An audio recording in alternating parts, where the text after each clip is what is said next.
Wanasema kuwa zingu ilipenguo ulione mashauo, na ndo maana sasa hivi tunakuonyesha kwamba sisi hapa tunapenda lugha ya Kiswahili. Chuo Kikuu cha Kenyatta ndicho Ivan anasomea, na tupo Ange katika studio zetu za KUTV tukiwa tumeketi kwenye vigoda vyetu tayari kukupa uhondo wa lugha ya Kiswahili.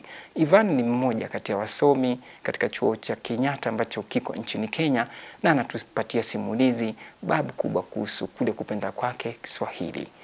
Ivan, licha ya kupenda Kiswahili, labda kuna lugha nyingine ambayo ungependa labda kusomea ama kuizungumza? Naam, Kifaransa. Kisa na sababu? Nilipoingia shule ya upili nilipata fursa ya kusoma Ufaransa. Na sikuweza kuendelea kwa kuwa nilichagua somo la biashara. Ila saa kwa kuwa nishamalizana na shule ya upili, ningependa kuendeleza masomo yangu na ufanisi wangu kwenye lugha ya Kifaransa. Ambapo bado unaielewa lugha ya Kifaransa vizuri. Labda hapo sasa tujaribu kufanya labda masuala fulani, tukutafsiri maneno fulani ya Kiswahili na Kiingereza kwenye lugha ya Kifaransa. Labda sasa utaniambia kwa mfano ikiwa nataka tusalimiane tu. Kwenye lugha ya Kifaransa tuwasema bonjour. Na kwa Kiswahili ni habari, na Kiingereza ni hi, hey, yote. Naam. Kwa baiskeli kwa Kifaransa? Hapo sina ufanisi sana kwa kuwa sijapata fursa ya kuingia ndani katika lugha ya Kifaransa. Na mtu ajua tu kwa Kiingereza tuwasema basic. Basic. Salamu. Kitu gani tena katika Kifaransa ambacho unaweza kukitamka, ama neno gani la Kifaransa unaweza kutamka kisha itafsiri kwa lugha ya Kiswahili? Naam, kwa Kifaransa kujitambulisha kwa watu. Tuwasema moi je m'appelle Ivan. Naam, kwa majina naitwa Ivan na my name is Ivan kwenye Kiingereza. Naam. Sisemi kitu. Labda sasa kwa ufupi ni kwamba unaweza kuzungumza lugha zaidi ya 3. Naam. Inaitwa wingi lugha ama wili lugha, sio? Na kwa nini watu wawe na uwezo wa kuzungumza lugha zaidi ya 2? Kuwa na uwezo wa kuzungumza lugha zaidi ya 2, na imani ni kuwa, ningependa kusema kwa Kiingereza ni kuwa na experience. Naam. Na inasaidia kwenye kuelewa zaidi kuhusu watu wengine pia. Naam. Tuseme iwapo mtu ukijua lugha nyingine zaidi ya Kiswahili na Kiingereza, waweza pata fursa. Tuseme kwa mfano lugha ya Kifaransa, iwapo mmoja atafika kwenye nchi ya Ufaransa, atakuwa na tashwishi yote katika kuzungumza na kuelewana na wakazi wa huko. Naam. Kama mjuvi wa Kiswahili, ni kazi zipi nataka umtaarifu yule jamaa pale nje, umweleze, manake labda yeye hapendi Kiswahili ama anaona kwamba Kiswahili hakina manufaa katika jamii. Wewe unaonaje Kiswahili ina manufaa gani kwa mtu, ama ni kazi zipi ambazo mtu ambaye anazungumza Kiswahili labda kwa ufasaha ama si kwa ufasaha anaweza kupata? Kwa sekta ya kazi tuna walimu. Waweza kuwa mwalimu ukiwa unazungumza lugha ya Kiswahili vizuri na umejiendeleza masomoni na lugha ya Kiswahili. Tuna wanahabari, na mmoja anaweza jiendeleza sana kwa kupitia hata wanahabari akiwa anazungumza Kiswahili. Na kwa ujumla tu Kiswahili inatusaidia na kupata kuelewana zaidi na wenzetu. Na kwa kuwa hadi watoto wadogo wanaelewa Kiswahili wengi wao. Naam. Sasa ni lugha ambayo haibagui tu. Na ukiwa na uwezo wa kujua ni kitu ya kujivunia maishani. Naam. Unawezaje kutumia lugha ya Kiswahili kwa mitandao? Waweza kutumia lugha ya Kiswahili kwenye mitandao kwa kupitia muziki. Na hata hii wanahabari pia si ni kazi ya mtandao. Naam, waweza tumia Kiswahili, na hata kwa Kiingereza inaitwa content creation. Naam, waweza tumia lugha ya Kiswahili. Naam. Sasa inamaanisha kwamba Kiswahili kinalipa. Naam, Kiswahili kinalipa na kiko kila mahali. Naam. Sasa hivi kuna nchi mbalimbali, si Afrika Mashariki bali Afrika, wanapania kutaka kuzungumza lugha ya Kiswahili, lugha ya Kiswahili ifunzwe katika vyuo vyao. Wewe unaje swala hili la Kiswahili kufunzwa katika vyuo vikuu katika nchi nyingi za Afrika na kote ulimwenguni? Hili ni jambo ambalo ni nzuri kwa kuwa Kiswahili ni lugha pana. Na kwa kuwa Kiswahili ni lugha iliyotoka nchi yenye East Africa, nchi za East Africa, haimaanishi kuwa ni lugha ambayo inabaki tu hapo. Tungependa pia West Africa pia wapate kuelewa Kiswahili kwa kuwa ni lugha kubwa. Na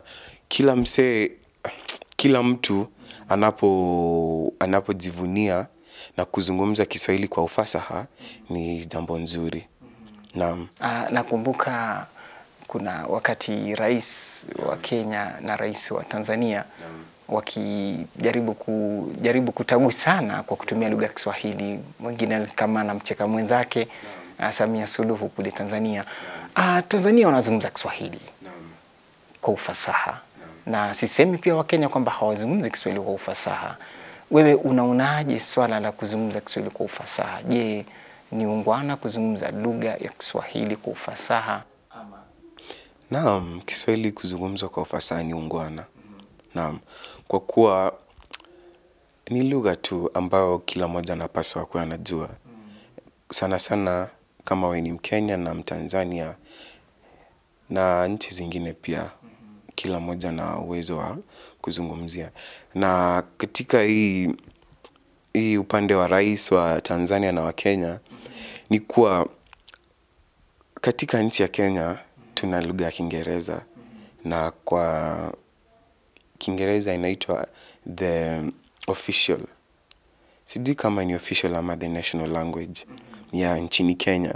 Ilhali Tanzania sasa jinsi Kiingereza ni lugha ya official language ya nchi ya Kenya, ndivyo Kiswahili ilivyo nchini Tanzania.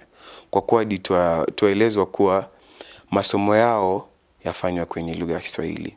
Hata sayansi, biology na wafunzwa kwenye lugha ya Kiswahili. Naam. Chama kinachoshughulika na masuala ya elimu kote ulimwenguni, UNESCO, ndio shirika liliidhinisha na kuipatia Kiswahili kipaumbele. Siku ya tarehe 7 mwezi wa 7 watu husherekea lugha ya Kiswahili. Unaonaje swala hili? Maana sasa hivi ni mwaka karibu wa 4 watu ulimwenguni, wazungu, wa China, wa Arabu, watu yani kila mmoja anashadidia lugha ya Kiswahili. Na UNESCO imeipa Kiswahili ile kipaumbele. Nchi zote hata uzunguni, Uingereza, UK, kule watu wanazungumza Kiswahili. BBC, unaona? Kuna China, CNN, kuna ile ambayo iko pia Uingereza, sio? Sasa wewe unaje swala hili la UNESCO kuidhinisha lugha ya Kiswahili? Maoni yako? Hili ni jambo nzuri kwa kuwa Kiswahili kinatambulishwa sasa. Na ningependa kusema kuwa sasa Kiswahili inapata maua ambayo inastahili. Kwa kuwa ni lugha ambayo umekuwa na sasa inapochukuliwa sasa kama lugha rasmi na yapata kuendelezwa na chama cha UNESCO, hiyo inafanya ionekane ni lugha ya kifahari. Kwa kuwa ni lugha ambayo iko na kila mmoja duniani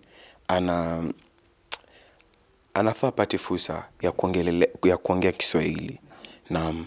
Hivi sasa labda umepata fursa ukajitosa ama ukajitoma kule uzunguni, ukapata jamaa wanazungumza lugha ya Kiswahili, utahisije? Nitahisi vizuri. Nitahisi vizuri kwa kuwa hii ni lugha yetu. Naam. Hii ni lugha yetu, na ninaposikia watu wenye si wa nchi ya Kenya ama ya Tanzania ambayo inazungumza Kiswahili wanapozungumza Kiswahili, najihisi vizuri kwa kuwa najua kinapata kuendelezwa. Labda tuserege nyuma.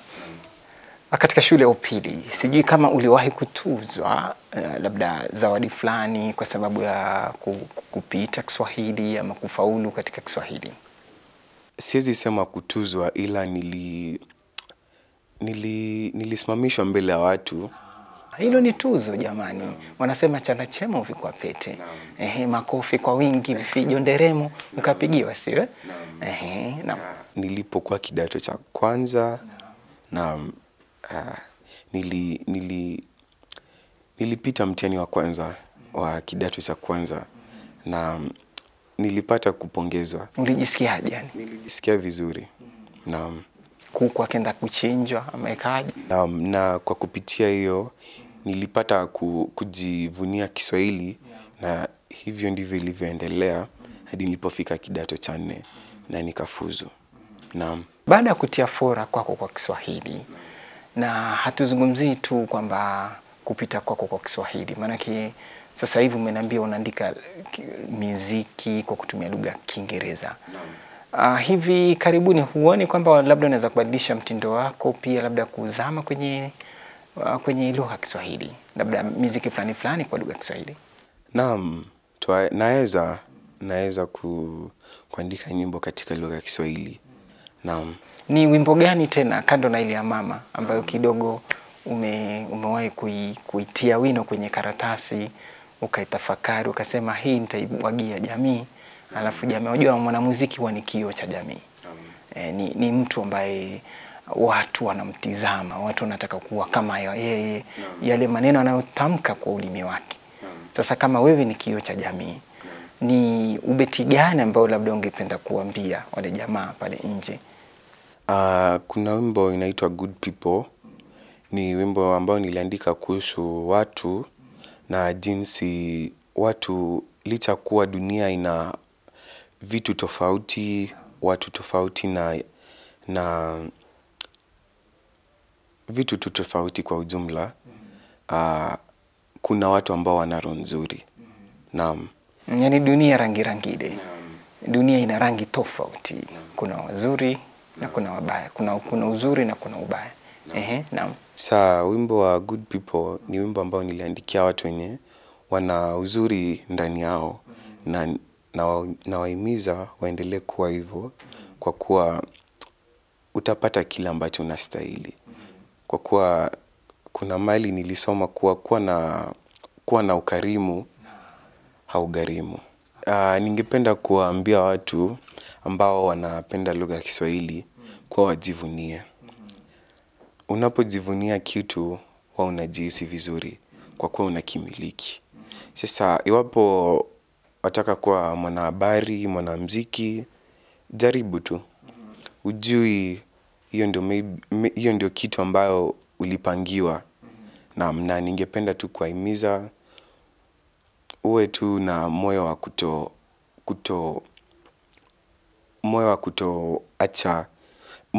wa kuvumilia na kustahimili ambayo unapitia yote. Sisemi kitu mtazamaji, huyo ni Ivan, simulizi tosha, simulizi kuntu, anatueleza kuhusu masuala yake na safari yake ya Kiswahili. Twende mapumzikoni, tumeze angalau maji kidogo, matama 2 matatu, kisha turudi.